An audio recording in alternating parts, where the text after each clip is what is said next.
오늘부터 예수님의 사역에서 이제 그 5주에 걸쳐서 예수님의 사역이 어떤 것인지에 대한 것을 공부를 할 텐데, 첫 번째 오늘 구원에 대한 salvation에 대한 것을 보도록 할 겁니다.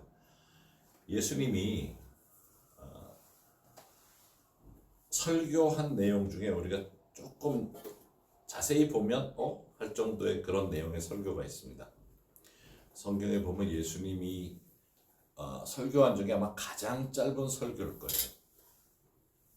가장 짧은 설교인데 우리가 잘못 이해하는 부분도 있는데, 성경의 가장 짧은 구절이 영어로 하면은 두자, Jesus wept 해가지고 나사로가 죽었을 때 예수님이 무덤에 가셔서 예수님이 눈물을 흘리시더라. 우리말은 그렇게 돼 있는데 영어로 하면 두 단어입니다. Jesus wept. 예수님이 눈물을 흘리셨다고. 근데 지금 보고자 하는 것은 이제 누가복음 4장에 있는 말씀을 가지고 볼 텐데, 누가복음 4장에 예수님의 설교가 한 문장만 딱 있어요. 그래서 좀 깜짝 놀란 내용의 예수님의 설교가 있습니다. 그래서 오늘 볼 텐데, 그 누가복음 4장을 여러분들이 기회가 돼서 읽어보시면 누가복음 4장의 앞부분에는 예수님이 광야에서 40일을 계시다가 돌아오십니다. 오셔서 광야에서 나와서 가는 길에 먼저 가버나움 지역에서 사역을 하시고 그 다음에 고향으로 가세요. 그래서 오늘 보려는 내용은 고향에서의 내용을 보는데, 예수님의 고향에서의 첫 설교를 볼 겁니다. 근데 그 앞서 4장 13절에 마귀가 모든 시험을 다한 후에 얼마 동안 떠나니라 그러면서 마귀가 예수님을 3차례 걸쳐서 시험을 하는데 예수님이 다 말씀으로 물리치는데, 이게 진짜 흥미로운 내용이에요. 이 마귀가 완전히 떠나지는 않습니다. 우리 주위에서도 우리를 마귀가 여러 가지로 유혹을 하다가 안 되면 그냥 완전히 가주면 좋겠는데 잠깐 떠나 있어요. 그랬다가 또 옵니다. 와가지고 또 시험을 하려고 들어요. 그 기회를 주면 안 돼요. 그런데 얘는 하여튼 늘 우리 주위에서 이렇게 보고 있다가 조금만 기회가 생기면, 예를 들어 감사하는 생활 대신에 감사하지 못하고 뭐 인생 타령한다든가, 내가 여태까지 지금 하나님과 동행해 온 데서부터 예를 들어 치유받은 분들이 치유를 유지를 해야 되는데 하나님이 치유를 시작하신 거에 대해서 감사하기보다는 똑같은 통증이 생겼을 때 내가 치유받지 못했나? 하는 생각이 들 때 마귀가 맞아, 그리고 동의를 해줍니다. 그런 식으로 공격을 하는데, 지금 우리가 보려고 하는 것은 이제 첫 번째 설교가 어떻게 시작이 되는지를 보려고 합니다. 예수님이 고향 마을로 돌아오시는데, 지금 4장 13절에 마귀가 잠깐 떠나 있다 그랬죠. 그리고 14절에 예수께서 성령의 능력으로 갈릴리에 돌아가시니 그 소문이 사방에 퍼졌고 친히 여러 회당에서 가르치심에 무사람에게 칭송을 받으시더라. 자, 갈릴리 지방은 예수님이 계시던 그 나사렛과는 조금 떨어져 있어요. 그래서 그 당시에 예수님이 아버지의 직업을 이어받아서 목수로 갈릴리에까지 유명한 목수는 아니었었는지 모르겠지만, 예수님이 갈릴리의 성령의 능력으로 나타나셔서 사역을 하셨을 때 많은 사람들이 칭송을 합니다. 거기서 칭송을 받아요. 그러고는 이제 예수님이 이제 고향으로 오시는데, 일반적으로 이 예수님의 첫 번째 나사렛에서 한 설교를 첫 번 설교라고 그러는데, 사실은 나사렛에 오시기 전에 갈릴리 지방에서 사역을 하셨기 때문에 우리에게 다 전달이 되지 않은 내용이지만, 여기서 첫 번째 설교는 아니에요. 고향에서의 첫 번째 설교지. 예수님의 사역의 첫 번째 사역은 아닌데, 이 내용이 좀 흥미롭기 때문에 우리가 자세히 보려고 합니다. 그래서 예수님이 능력으로 갈릴리 지방을 지나서 이제 나사렛에 오십니다. 그래서 이 내용을 자세히 보면 우리가 잘 아는 거라 그래서 쉽게 넘어갈 수 있는 내용인데 꼭 그렇지 않은 내용이 있습니다. 여기서 보면 예수께서 그 자라나신 곳 나사렛에 이르사 갈릴리를 통해서 돌아서 나사렛에서 오셨으니까 자, 나사렛 자기 집을 떠나서 40일간 광야에서 금식을 하셨어요. 그리고 다른 데서 사역을 뭐 일주일을 하셨던 2주일을 하셨던 하고 돌아왔으면 2달 만에 돌아왔을 가능성이 많아요. 조금 더 빨리 돌아왔으면. 그런데 그때가 마침 집에 와서 가족들하고 인사를 하고 안식일에 늘 하시던 대로, 유대인들은 안식일에는 늘 아침에 회당에 갑니다. 회당은 성전은 아니에요. 그런데 회당은 유대인들이 모일 수 있는 곳으로 만들어 놓은 예배를 드리는 장소이기도 합니다. 거기에 회당에 들어가서 성경을 읽으시려고 서심해. 자, 유대인들의 원래 그 하는 방식은 주일날 누군가 말씀을 읽을 수 있는 사람이 그 앞에 서면 회당장이 성경을 보존해 놓고 있는, 그때는 두루마리 성경이에요. 종이나 헝겊에 이렇게 써 있는 거. 그날 읽을 수 있는 거를 이렇게 피다가 딱 거기 자리에 오늘 읽을 자리를 예수님께 준 겁니다. 그 준 내용이 앞에 서서 성경을 읽으려고 자기 순서든 아니든 그날 읽고 싶은 사람이 읽게 돼 있어요. 예수님이 40일 금식 후에 오셔가지고 안식일날 딱 와서 섰어요. 그러면 회당장이 오케이, 자네가 읽을 건가? 그리고 박스에서 꺼내서, 이게 두루마리다 보니까 그 전주에 이사야서 60장을 읽은 거예요. 오늘 예수님이 딱 서서 읽을 그 자리에 선지자 이사야 글을 드리거늘 책을 펴서 이렇게 기록한 데를 찾으시니, 예수님이 찾아서 곧 읽으시는 내용입니다. 주의 성령이 내게 임하셨으니 이는 가난한 자에게 복음을 전하게 하시려고 내게 기름을 부으시고 나를 보내서 포로된 자에게 자유를, 눈먼 자에게 다시 보게 함을 전하며 눌린 자를 자유롭게 하고 주의 은혜의 해를 전파하게 하려 하심이라. 그거를 읽었어요. 하였더라. 책을 덮어 그 맡은 자에게 주시고 앉으시니, 예수님은 그날 순서대로 그날 순서에 따라서 읽은 내용이 이사야서 61장 내용이에요. 이 내용을 읽으신 겁니다.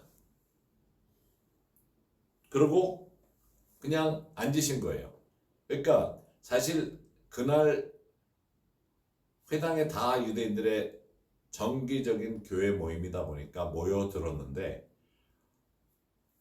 2달간 없어졌던 요셉의 아들 예수가 와서 성경을 읽겠다, 그날 읽겠다 그러니까 회당장이 넘겨준 겁니다. 당시 회당장은 설교가가 아니에요. 회당장은 쉽게 얘기하면 모든 것을 다 맡아서 하는 회당직이에요. 그래서 마치 개척교회 목사들 같아서 모든 것을 다 하게 되는데, 뭐 도서관 사서라고도 할 수 있고 혼자 또 찬양 대장이 될 수도 있고, 개척교회 목사님들처럼 또 설교도 해야 되고 성경 공부도 시켜야 되고 청소도 해야 되고, 하여튼 모든 일을 다 하는 시골교회 목사님 것 같아요. 그런데 꼭 설교까지 하는 사람은 아니었어요. 할 때도 있지만 설교의 의무는 없었던 사람이에요. 근데 이 내용을 보면 이것은 설교가 아니에요. 성경 구절이지. 예수님이 앉은 다음에 설교를 하십니다. 근데 예수님이 앉으신 후에, 앉으니까 그 말 내용을 어떻게 해석을 할 건지 모든 사람들이, 회당에 있는 자들이 다 주목해서 예수님을 바라보는데, 예수께서 말씀하시되 오늘의 설교, 이 글이 오늘 너희 귀에 응하였느니라. 이 글이 오늘 너희 귀에 응하였느니라. 굉장히 짧은 설교를 하신 겁니다. 설교는 이렇게 짧을 수가 없어요. 그런데 너무 많은 내용이 들어가 있는 거예요. 의미심장한 내용이죠. 오늘 이 말씀이 이루어졌다고. 자, 이제 고향에서 첫 설교가 그렇게 짧았는데, 그랬을 때 고향 사람들의 첫 반응은, 첫 설교가 짧았고, 첫 반응은 그 밑에 누가복음 4장 22절 보면 그들이 다 그를 증언하고 그 입으로 나오는 바 은혜로운 말을 놀랍게 여깁니다. 놀랍게 여겨요. 충격으로 받아들입니다. 예수님이 이 말이 내가 지금 읽었던 이사야서 61장이 다 내게 이루어졌다 하는 거는, 아니 2달 전, 1달 반 전까지도 우리 동네에서 살던 예수가 광야 갔다 오더니 오늘부터 내가 메시아야 그러니까 동네 사람들이, 쉽게 얘기하면 종교적이던 사람들이 머리가 삥 도는 거죠. 굉장한 충격이죠. 그래서 반응이 뭐라고? 이 사람 요셉 아들 아니야? 어제까지도 며칠 전까지도 목수였는데, 마태복음과 마가복음에도 같은 내용이 실려 있는데 13장 55절에 이는 목수의 아들이 아니냐? 그 어머니는 마리아. 너무 잘하는 거죠. 그 형제들은 야고보, 요셉, 시몬, 유다라 하지 않느냐? 여기 지금 예수님의 동생들의 이름이 다 나오죠. 야고보도 나오고 요셉도 나오고 시몬도 나오고 유다도 나옵니다. 마가복음 가면 6장 3절 4절에 이 사람이 마리아의 아들 목수가 아니냐? 야고보와 요셉과 유다와 시몬의 형제가 아니냐? 이제 난리가 나는 거죠. 그리고 그 누이들이 우리와 함께 여기 있지 아니하냐 하고 누이들도 있는 것이 나오죠. 형제만 있는 게 아니라 예수님이 여동생들도 있었어요. 예수께서 그들에게 이르시되 선지자가 자기 고향과 자기 친척과 자기 집 외에서는 존경을 받지 못함이 없느니라. 굉장한 선포를 하십니다. 자, 이 내용이 유대인들의 반응이 어땠는지, 동네 사람들의 반응이 어땠는지를 보여주고 있어요. 믿을 수가 없는 거죠. 근데 예수님이 누가복음 4장 밑에 보면 너무 답답하셔가지고, 예수님 입장에서는 답답하지만 동네 사람들 입장에서는 말도 안 되는 거죠. 아니, 설교하라고 했더니 이 말씀이 내게 다 이루어졌다 오늘.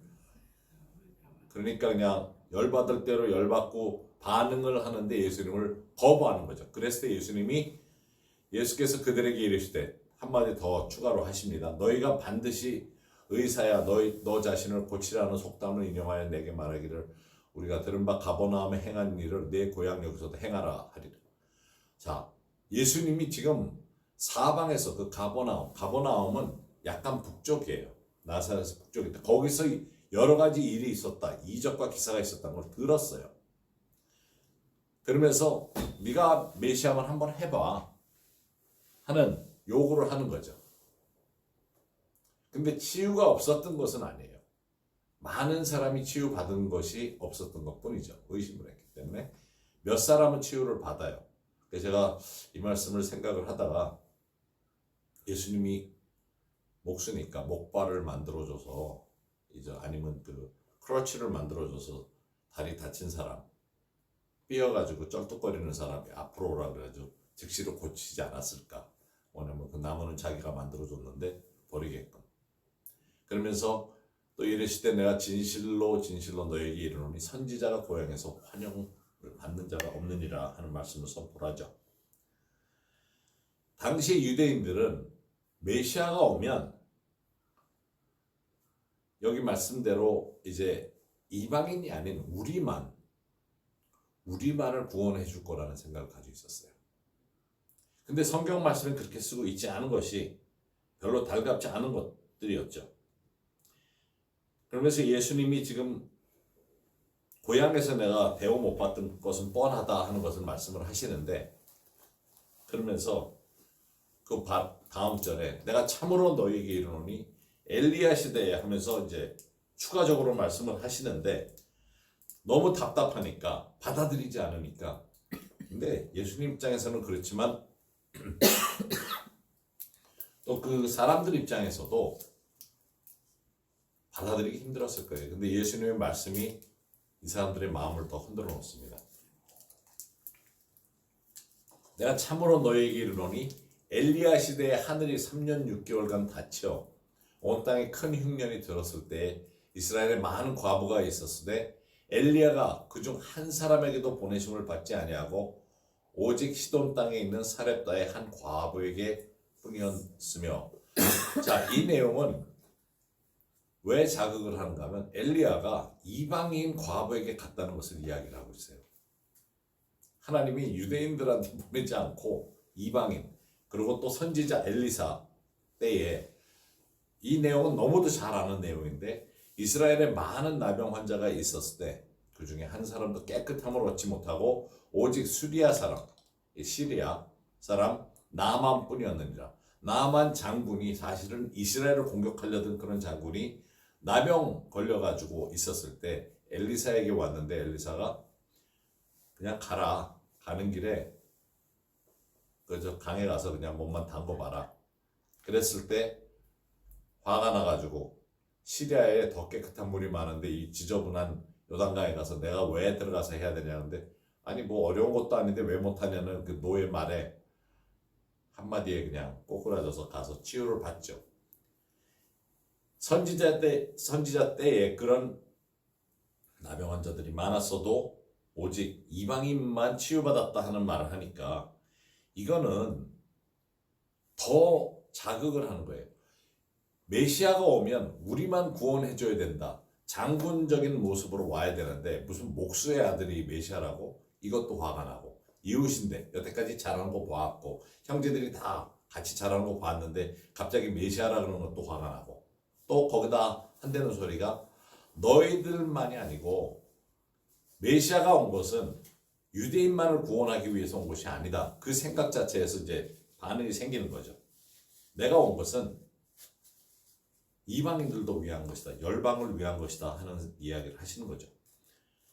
유대인들이 생각하고 있었던, 우리가 지금 로마 군정에 핍박받고 있고 세금 내야 되고 힘든데 로마 군인들을 격퇴해줄 그런 장군을 원했는데 무슨 목수가 뭘 한다고 하는 그런 반응이었을 거예요.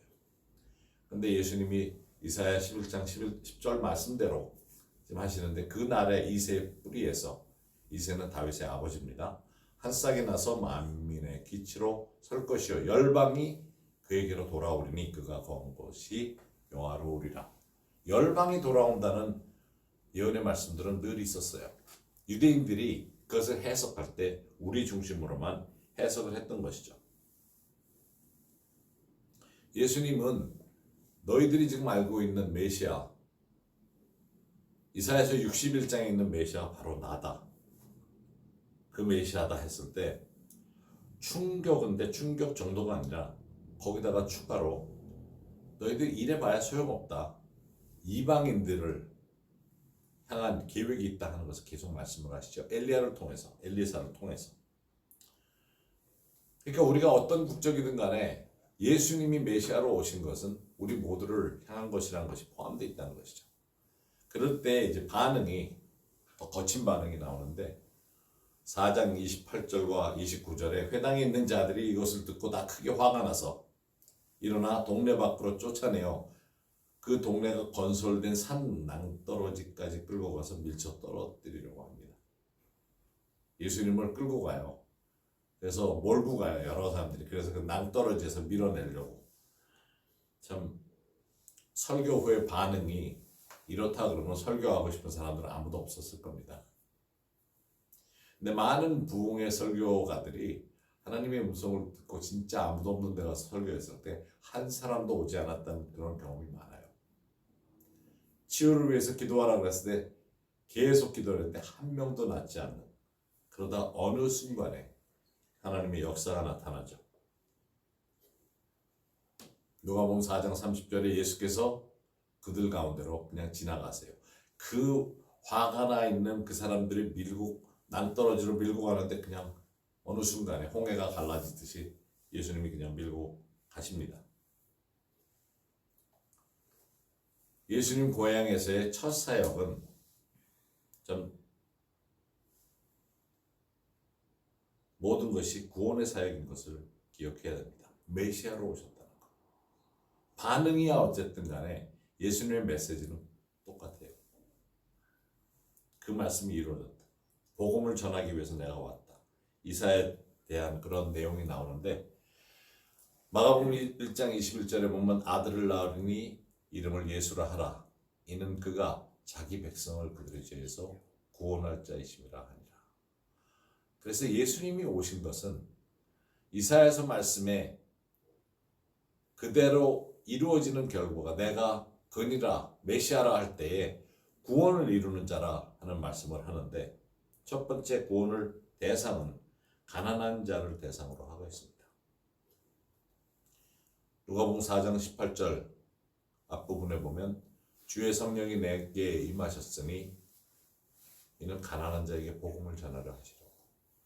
그래서 그 말씀이 이루어졌다 내가 메시아다 했을 때 첫 번째는 가난한 자에게 복음을 전하려 하시려 하는 건데 이 가난한 자라는 내용은 가난이라는 단어는 히라보로 그리스어로 당시에 쓰는 단어로 두 가지가 쓰이고 있었는데 하나는 재정적으로 굉장히 어려운 사람들을 말합니다. 그래서 이 단어를 이해하려면 부자는 당시에 일을 안 하는 사람이에요. 자기는 일을 안 해요. 사람을 시키지. 그러면 그 밑에서 일하는 사람은 일해야 먹고 사는 사람은 옛날에는 가난한 사람이에요. 요즘처럼 월급을 받는 그런 제도가 아니라 그냥 겨우 먹고 살 수 있는 그래도 일할 수 있다는 게 감사한 그런 사람인데 두 번째 의미는 도움이 없으면 죽게 된 사람이 가난한 자예요. 근데 여기서는 그 단어를 쓰고 있어요. 지금 당장 도움이 없으면 죽을 수밖에 없는 진짜 손도 내밀 힘이 없는 그런 사람을 내 노력으로는 그 가난에서 벗어날 수 없는 사람을 이야기합니다. 그런 사람들에게 복음을 전한다는 거죠. 그것은 우리를 가리키는 겁니다. 영혼이 너무도 피폐해서 내가 더 이상 손을 내밀 수 없는 그런 자들을 향해서 복음을 전해주시는 겁니다. 성령이 예수님께 임하셔서 하신 일이에요. 그리고 두 번째 내용은 주의 은혜의 해를 이야기를 하는데 같은 말씀에 19절에 보면 주의 은혜의 해를 전파하게 하려 하심이라 하였더라. 주의 은혜의 해를 저는 어떻게 생각을 하냐 하면 지금 우리가 2024년에 살죠. 내년은 2025년이죠. 주의 은혜의 해로부터 2024년인 거예요. 예수님이 오신 것이 주님의 은혜의 해인 거죠. 고린도후서 6장 2절에 이르시되 내가 은혜 베풀 때에 너희에게 듣고 구원의 날에 너를 도왔다 하셨으니 보라 지금은 은혜 받을 만한 때요 보라 지금은 구원의 날이로다. 은혜의 해가 예수님이 오신 해로부터 지속적인 겁니다. 구원을 받는 날이 바로 구원을 받는 때가 그 날이 바로 은혜 받을 때인 거죠. 은혜 받을 날이에요. 그때부터 시작한 은혜는 계속적으로 우리에게 구원을 베풀고자 하고 있는 겁니다. 이 말씀은 이사야 49장을 인용한 말씀인데 유대인뿐만 아니라 모든 사람을 향해서 선포된 말씀이라는 것이죠. 그래서 히브리서 3장 7절에는 그러므로 성령이 이르신 바와 같이 오늘 너희가 그 음성을 듣거든. 바로 오늘이 은혜의 해에 구원을 받는 날을 말합니다. 오늘 여러분들이 들을 때 그 마음에 예수님이 말씀하시는 것을 듣게 되면 그것이 메시아로 오늘 이곳에 오셨다는 메시지가 구원으로 우리에게 다가오는 겁니다. 그 아래 3장 15절에도 성경에 일렀을 때 오늘 너희가 그 음성을 듣거든 경노하시게 하던 것 같이 너희 마음을 완고하게 하지 말라 하셨습니다. 자, 유대인들은 예수님의 고향에 있던 사람들은 예수님이 메시아다 했을 때 분노를 자아내죠. 그리고 예수님을 받아들이기는커녕 죽이려고 했어요. 낭떠러지 밀어서. 이게 참 놀라운데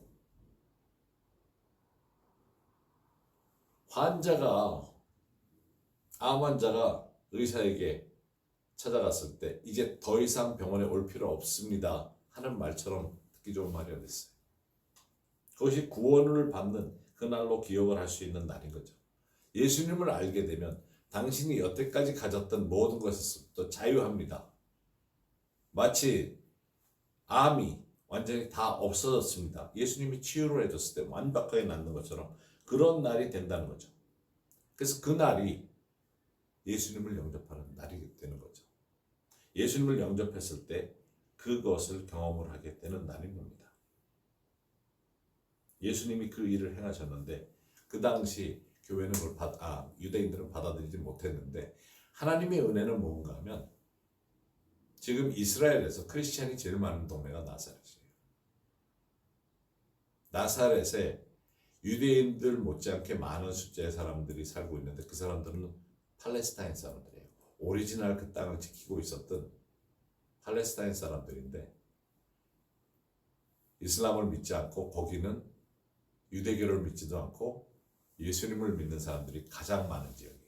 그래서 나사렛에는 주일날 예배를, 거기는 그 안식일날 예배를 주일로 삼고 예배를 드리는데 나사렛에서 큰 교회들이 있습니다. 나사렛에서 예배를 드려요. 여기에 재밌는 거는 하나님의 은혜가 바로 그런 거죠. 나사렛에서 예수님을 거부를 했지만 결국은 이 사람들이 예수님을 영접을 하고 지금은 그 나사렛 땅이 예수님을 믿는 지역이 된 겁니다. 아직 예수님을 모르는 사람들에게는 예수님을 영접함으로써 구원이 이루는 날이 되는 겁니다. 그래서 누가복음 4장 21절 끝부분에 이 글이 오늘 너희 귀에 응하였느니라. 이 설교 내용이 얼마나 짧지만 귀하게 내 삶에 이루어졌는지 한번 생각해 보십시다. 그냥 감사할 뿐이죠. 예수님을 모르는 분들이라면 오늘 예수님의 말씀이 내 귀에 들어와 마음에 다시금 헌신하면서 바로 맞습니다. 주님, 내 귀에 응하였습니다. 예수님은 복음을 선포하기 위해서 오신 분입니다. 그런 내용을 생각해 보도록 하십시다. 함께 우리 이 시간에 다시금 헌신하면서 예수님께 감사하십시다. 나를 구원해 주신 것도 감사하고 특별히 이 말씀의 설교 내용은 너무도 짧지만 그 내용이 이루어진 것을 주님께 감사드리도록 하십시다. 하나님께 헌신하면서 나아가는 시간